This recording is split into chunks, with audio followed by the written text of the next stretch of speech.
আর স্বামীকে সেজদা করো, কিন্তু আল্লাহ ছাড়া সেজদা করা জায়েজ নাই, তাই আদেশ দেই না আমি।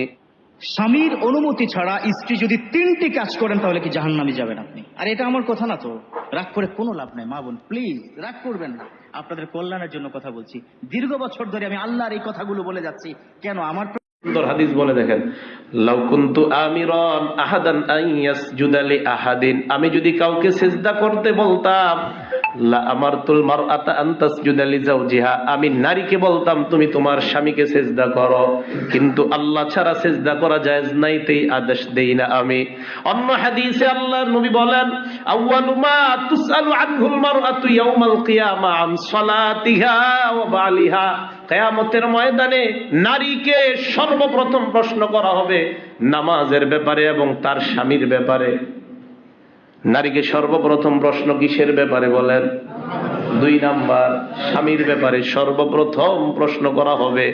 আম্মা জান আয়েশা বলেন, ইয়া মাশারান নিসা, হে নারী সম্প্রদায়, লাউ তাআলামনা হাক্কা আজওয়াজিকুন্না আলাইকুন্না, তোমরা যদি জানতা তোমাদের কতটা দায়িত্ব স্বামীদের উপর, লা জাআলাতিল মারআতু মিনকুন্না তামসাহুল গুবার আন কদামাই যাওজিহা বিখাদ্দি ওয়াজহিহা, তোমরা যদি স্বামীদের গুরুত্ব বুঝতে পারতা তাহলে তোমরা নিজেদের গাল দিয়া স্বামীর পায়ের ধুলা মুইসা দিতা। হ্যাঁ, স্বামীর পায়ের ধুলা মুইসা দিতা, এত গুরুত্ব। ক্বালা রাসূলুল্লাহ সাল্লাল্লাহু আলাইহি ওয়াসাল্লাম, আল্লাহর নবীর আরেকটা হাদিস, হযরত আবু সাঈদ খুদরি রাদিয়াল্লাহু তাআলা আনহুর বর্ণনা, খরাজা রাসূলুল্লাহ সাল্লাল্লাহু আলাইহি ওয়াসাল্লাম, আল্লাহর নবী বের হলেন। বের হওয়ার পর ফি আদহা আও ফিত্রিন, ঈদুল আজহার নামাজ পড়ানোর জন্য অথবা ঈদুল ফিতরের নামাজ পড়ানোর জন্য, ইলাল মুসাল্লা, ঈদগাহের দিকে রওনা করলেন। যাইতে যাইতে ফামাররা আলান নিসা, নারীদের পাশ দিয়ে গমন করলেন। দাঁড়াইলেন, দাঁড়ায় বললেন, ইয়া মাশারান নিসা তাসাদ্দাকনা, নারীরা বেশি বেশি সদকা করো। ফাইন্নী উরিতুকুন্না আকসার আহলিন নার, আমি দেখলাম তোমাদের বেশিরভাগ জাহান্নামের মধ্যে। চিন্তা করেন, নারীরা শুই না কয়, বিমা ইয়া রাসূলুল্লাহ, হুজুর কেন দেখছেন? নবী বলেন, তুকসিরনাল লাইনা ওয়া তাকফুরনাল আশির, 1 নাম্বার বদভ্যাস, তোমরা বেশি বেশি অভিশাপ দাও। 2 নাম্বার বদভ্যাস, বেশি বেশি তোমরা স্বামীর নাফরমানি করো। এই 2 জিনিসের কারণে তোমাদের ঠিকানা জাহান্নাম। এরপর নবী বলেন, ওয়া মা রাআইতু মিন নাকিসাতি আকলিন ওয়া দীনিন আযহাবা লিলুব্বির রাজুলিল হাযিমি মিন ইহদাকুন্না, আল্লাহর নবী কয়, তোমাদের জ্ঞান অসম্পূর্ণ, তোমাদের দিনদারিতা অসম্পূর্ণ।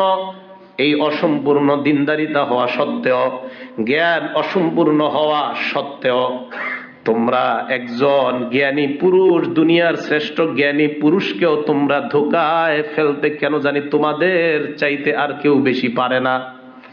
তোমাদের জ্ঞানও কম, দিনদারিতাও কম, এরপরও কেন জানি বাংলাদেশের শ্রেষ্ঠ মেধাবী ছেলেটারও বিপদে ফেলায়া দাও। নারীরা প্রশ্ন করলেন, হুজুর বুঝলাম, আমাদের জ্ঞান কিভাবে কম বুঝায়া দেন।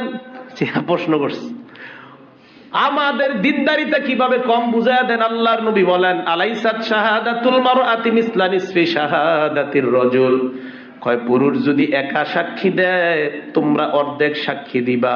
পুরুষের অর্ধেক সাক্ষী হলো তোমরা 2 জনে সাক্ষী দিলে 1 জন পুরুষের সমান। কেন 2 জন সাক্ষী তোমাদের? এর মানে তোমরা 2 জনের জ্ঞান মিলাইলে পুরুষের জ্ঞানের সমান। এই জন্য পুরুষ একা সাক্ষী দিলে যা, তোমরা 2 জনে সাক্ষী দিলে তা। নারীরা কয়, বুঝলাম হুজুর, জ্ঞান কম। 2 নাম্বার, তোমাদের আকল কম কিভাবে? দিনদারিতা কম। আল্লাহর নবী বলেন, আলাইসাত ইদা হাদাত লাম তুসাল্লি ওয়া লাম তাসুম, তোমরা মাসে 3 দিন বা 7 দিন বা 10 দিন অসুস্থ থাকো, কি থাকো না? নারীরা কয়, হুজুর ঠিকই তো কথা। কয়, অসুস্থতা যখন তোমাদের হয়ে যায়, রোজাও রাখতে পারো না, নামাজও আদায় করতে পারো না, কিন্তু পুরুষের জিন্দিগিতে এমন হয় না। যতই চেষ্টা করো, প্রতি মাসে পুরুষ তোমাদের চাইতে দিনদারিতার ক্ষেত্রে আমল বেশি করতে পারে, কোনো সন্দেহ নাই। এই জন্য তোমাদের দিনদারিতাও কম। নারীরা কয় বুঝতে পারলাম। আল্লাহর নবী কয় জানুনি আমি কেন আশ্চর্য হই, তোমরা দিনদারিতাও কম, আকল বুদ্ধিও কম, এরপরেও দুনিয়ার শ্রেষ্ঠ জ্ঞানী মানুষটারেও কিভাবে জানি ধোকায় ফালায়া দাও, ধোকায় ফালাও। তো নবীজি কেন বললেন এই কথা? রাসূল করিম সাল্লাল্লাহু আলাইহি সাল্লাম বুঝাইতে চায় অসম্পূর্ণ জ্ঞান হওয়া সত্ত্বেও এমন এমন কর্ম তোমরা সংগঠিত করো যেই কর্মের কারণে পুরুষরা বিপদে পড়ে, আর যার কারণে তোমাদের ঠিকানা হয় জাহান্নাম। বলেন নাউজুবিল্লাহ। অন্যদিকে নবীজি কি সুন্দর হাদিস বলে দেখেন, লাউ কুনতু আমিরান আহাদান আন ইয়াসজুদা লি আহাদিন, আমি যদি কাউকে সিজদা করতে বলতাম, লা আমারতুল মারআতা আন তাসজুদা লি যাওজিহা, আমি নারীকে বলতাম তুমি তোমার স্বামীকে সিজদা করো, কিন্তু আল্লাহ ছাড়া সিজদা করা জায়েজ নাই, তাই আদেশ দেই না আমি।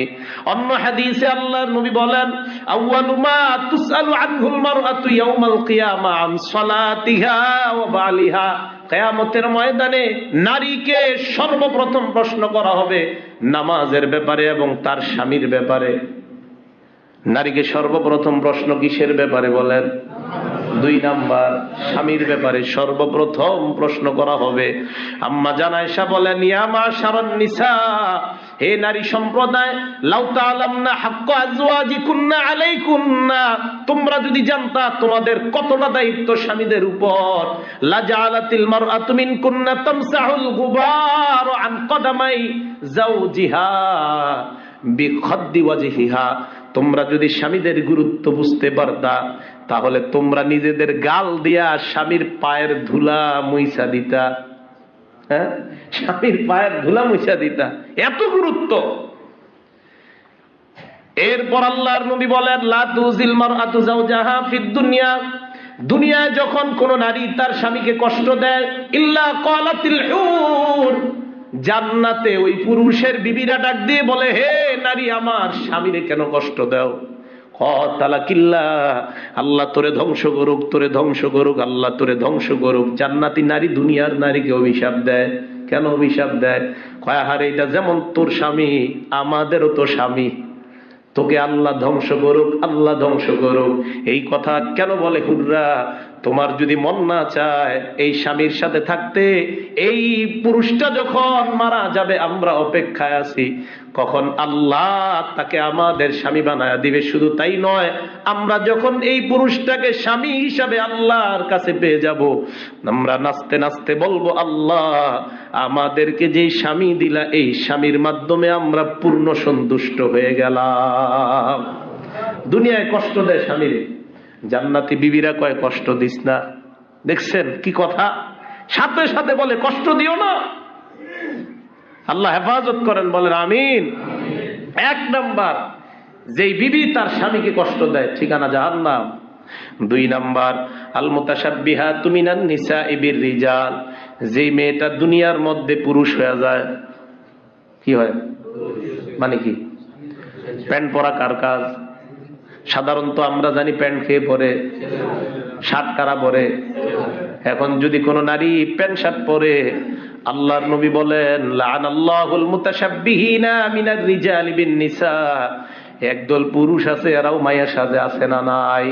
আল্লাহর নবী বলেন, এই যে পুরুষ মেয়ে সাজে এদের উপর আল্লাহর অভিশাপ।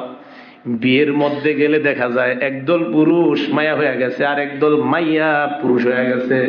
আল্লাহর নবী বলেন, লাআনাল্লাহুল মুতাশাব্বিহিনা মিনার রিজালি বিন নিসা ওয়াল মুতাশাব্বিহাতি মিনান নিসাই বির রিজাল, যেই পুরুষটা দুনিয়ার মধ্যে মেয়ে হয়ে যায়, যেই মেয়েটা পুরুষ হয়ে যায়, নবী বলেন নাউজুবিল্লাহ। এ শহরের ভাইয়েরা, ছোটবেলা থেকে এই মেয়েটাকে প্যান্ট গেঞ্জি পরানোর অভ্যাসটা বাদ দেন। ছোটবেলা থেকে মেয়েকে মেয়ের পোশাক পরানোর চেষ্টা করেন, ছেলেকে ছেলের পোশাক পরানোর চেষ্টা করেন। কারণ ছোটবেলা থেকে যে অভ্যাস আপনি শিখাবেন, বড় হওয়ার পর অভ্যাস পরিবর্তন করা যাবে না। অনেকে বলে হুজুর শখে বাচ্চাটাকে পড়াই, না না, পড়ানো যাবে না। আল্লাহর নবী বলেন এই পুরুষ এবং নারীর উপর আল্লাহর অভিশাপ। বলেন নাউজুবিল্লাহ। عن أبي هريرة رضي الله تعالى عنه قال لعن رسول الله صلى الله عليه وسلم الرجل يلبس لبس المرأة আল্লাহর নবী ওই পুরুষটারে অভিশাপ দেয় যে পুরুষটা নারীর পোশাক পরে, ওয়াল মারআতু তালবাসুল উনসার রাজুল, আর ওই নারীটাকে নবী অভিশাপ দেয় যে নারীটা পুরুষের পোশাক পরে। তার মানে নারী পুরুষ হয়ে গেলে, পুরুষ নারী হয়ে গেলে আল্লাহ যেমন অভিশাপ দেয়, আল্লাহর নবীও অভিশাপ দেয়। এই জাতীয় অভিশপ্ত নারী থেকে আমাদের সমাজকে আল্লাহ হেফাজত করেন, বলেন আমিন।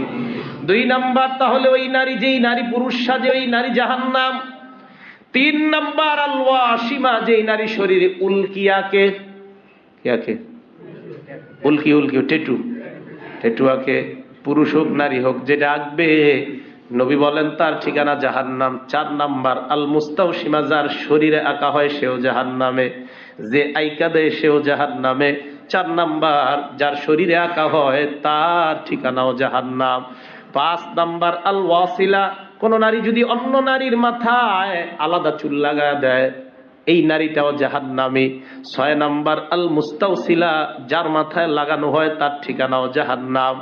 7 নাম্বার, আন্নামিসা, যেই নারী অন্য নারীর কপালের একটু চুল উপরাইয়া কপালটা বড় বানায়। ওয়াল মুতানাম্মিসাত, যার এরকম সুন্দর বানানো হয়। আরেক বর্ণনার দ্বারা উদ্দেশ্য বুরু প্লাক করা হয়, এইগুলা উঠায় উঠায় বুরুগুলা সুন্দর বানানো হয়। হাবিব বলেন এদের ঠিকানা জাহান্নাম, বলেন নাউজুবিল্লাহ। আমাদের সমাজের, আমাদের রাষ্ট্রের, আমাদের গ্রামের, আমাদের পরিবারের মানুষের চিন্তা হলো, কোনো একটা বাবার যদি কালো মেয়ে হয়ে যায় আমরা মনে করি বরবাদ।